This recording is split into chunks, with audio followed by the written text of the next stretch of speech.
We're in? Yeah, how do we want to Should we intro this? clap? Do we need to do that? Oh no, there's no audio separate from the thing. Hi. Hi, welcome. Oh, wait, did you do that? I just want to get rid of all my Yeah, stuff. let's start that again. Okay. Hi, we're Dan and Justin. From the Wonder Years and Motion City soundtrack. Those are the bands that we're in. Yeah. And we're talking about a split 7-inch that we did. Art. In a way. We're bringing art back to things. Do you remember, like, whose idea was it? Was it your idea? Was it your idea? I've had this idea forever. So there's this thing that it happens a lot more in hip hop. It's like people rap over each other's beats. Yeah. And I was like, that would be such a cool thing. So that was the inspiration. That was the inspiration for Wow. it. But that never could really happen because like if you were like, hey, sing over Let's Get Fucked Up and Die, here's the audio, I would just sing Let's Get Fucked Up and Die, right? Yeah. It's so in my head. And so the option to do it was never really there. Like I always wanted to do this split. I've had the idea since like 2010. So what made it work this time was you had a record coming out that I You had a never record heard, coming out. that you had never heard. Yeah. It's kind of brilliant. Yeah. Yeah, the So timing worked out really nice. if the people watching this are unfamiliar, what we did was we took a song from each of our records and we took all the vocals off of it and then we exchanged them and said, Write something over this. yeah, as though it was your band. Yeah. As though it was your band, write music over this, write lyrics. And the only information we gave each other was the song title. Yes. So yeah, so for you, we gave you a song called It's a Pleasure to Meet You. And then you gave us a song for Patsy Cline. A song for Patsy Cline, yeah. What was the hardest part about it for you? The whole project. The whole thing? Yeah, the whole thing. Beginning to end was the hardest part. Well, at first, because you guys sent us 3 songs, and I liked all of them, and then I think I was drawn to Patsy Cline. I think that was the one that I finally came to, but it was the bridge was so hard for me to figure out. And so that once I took, I like, at a certain point I took the bridge out of the equation, and I'm like, I'm just going to write everything else but the bridge.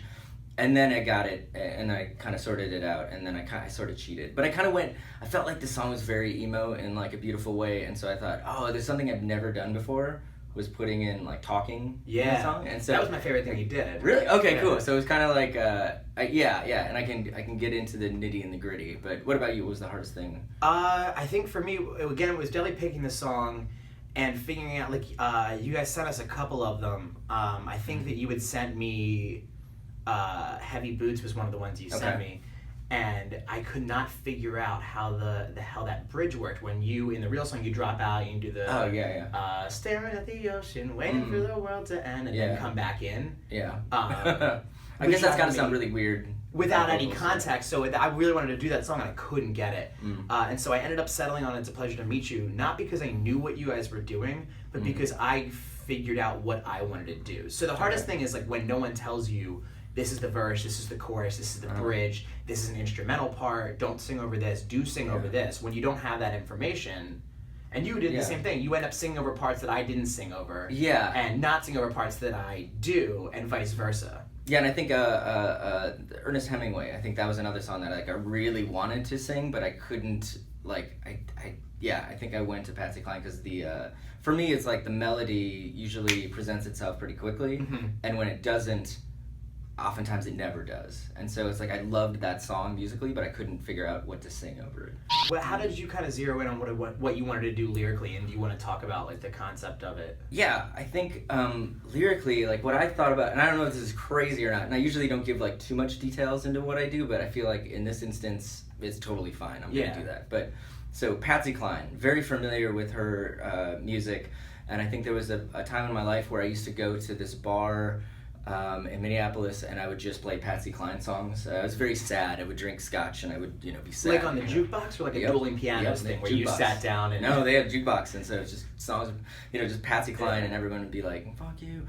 So I was familiar with her music, and then I think the melody came to me and some words, and it's weird because I've been in this thing where I like to, like a word will jump out, and I might not understand what it is in the moment, but I'll file that away, and I'll be like, ooh, I like the way this sounds. How do I get to that? Yeah. And then the idea eventually unfolds itself. And for me, what the song ended up being about was sort of someone who is equating, is that the right word? Yeah, Equating the end of their relationship to the death of Patsy Cline. Sure. So that's kind of where that idea started. And if you follow the verses, it's very much about them.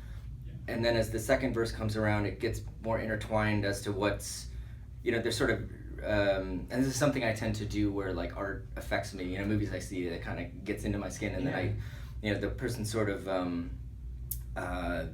what's the word? They're getting confused between reality and, you know, blurring those lines. Yeah, a little bit. And so life thing. Yeah, and I don't know if that's like a horrible thing to do, but I just in terms of like the song, I thought that was a cool idea of like this person, whoever they are, is equating the death of their relationship to the death of Patsy Cline. Yeah, this kind of distorted reality thing. What I was really hoping to do was I wanted to find some way to draw some continuity between this split and the record that we had just put out, aside from the fact that you were obviously singing over one of those songs. And so the first thing I did is I went to my lyric scrap heap. So as all the lyrics, I have this like file. It's all the lyrics that I didn't use. So they were in a song, in a working version, and for whatever reason they didn't make the final cut. And as I started pulling them out, I started realizing a lot of them were from the original cut of a song called Cardinals that's on our record. And a lot of people kind of have what Cardinals is about wrong. I don't want to over-explain the song because I don't want to ruin it for other people, but it's me singing to someone and that I feel like I've let down, right? And that's the kind of the songs. I wasn't there for you enough, especially when you needed me, and I'm apologizing. And originally, the song was going to start with me saying that and was going to feature that person speaking back to me. And all of that ended up getting cut out, so it ended up in this song. So a lot of this song to me is an answer to Cardinals. So in Cardinals I say... That's really cool. In Cardinals I say, God damn if you call me back or let me in, I swear I'll never let you down again. And then this is the subject of that song, answering you back. It says, well, where were you when I needed you? Yeah, which is a great goddamn chorus. I have a problem writing choruses. I think you write a really great chorus. You write some of my favorite choruses ever. All right, well, thanks. But you know what you do is specifically, you, I think, are my favorite bridge writer, maybe, of all time. Really? Which is funny because I had a terrible time figuring out how to write a bridge to your song. But I thought you did such an interesting thing with the talking. That's actually from the article, right? That is an article that was written about the crash that killed Patsy Cline and others. And yeah, it's basically the coroner's report. I forget who it was. It's like a special agent on the scene and what they said about it. And it's pretty dark. So we kind of buried it. You can still make out most of it, but it's pretty disturbing. I have the like unmixed, and it's like super hot in the mix, and it's like, wow, that got really dark really fast. Yeah. So I don't know, this is so fun.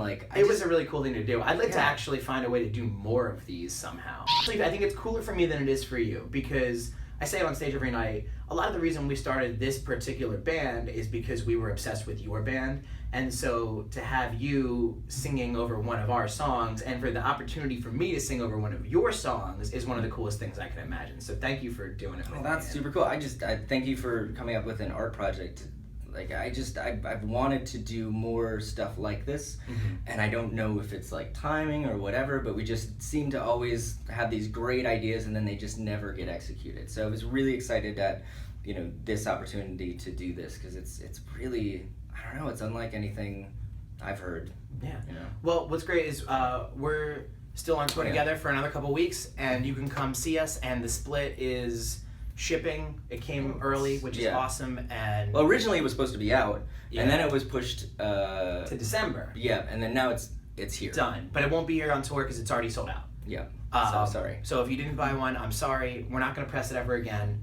But I'm sure you can get it on eBay, or maybe your friend bought two and they'll give you one. And the songs are going to debut the next couple days, so you'll get a chance to listen to them. Thanks for watching. Yeah, thanks for doing this. You're the best. Around, no one's ever gonna